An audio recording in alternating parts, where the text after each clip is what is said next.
তাহলে আমি রান্না চাপিয়ে আপনাদেরকে খাবার দেব, কেমন? ঠিক আছে বৌমা, তাহলে তুমি ঘরে যাও, আমি এখানে একটু বসে বসে রোদ পোহাই। তুমি চলে এসেছো? কিছু কি এনেছো রান্না করার? সকাল থেকে উনুনে আঁচ পড়েনি। মায়েরও তো শরীরটা ভালো নেই, ঠিকমতো খাবার না খেলে তো আবার আরও অসুস্থ হয়ে পড়বেন। হ্যাঁ গিন্নি, আমি চলে এসেছি। আর সামান্য কিছু কাজ করেছিলাম, তাই কিছু বাজার করে নিয়েও এসেছি। রান্নাঘরে গিয়ে দেখো, কিছু বেগুন আর আলু এনেছি, ওগুলো কেটে রান্না করে নাও। ঠিক আছে গো, আমি একটু পরে রান্না বসিয়ে ফেলছি।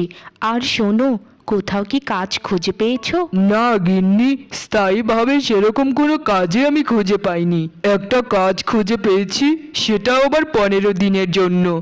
এরপর আমাকে অন্য কোনো কাজ করতে হবে। হ্যাঁ গো, দাঁড়িয়ে কথা বলছো যে, বসো না, একটু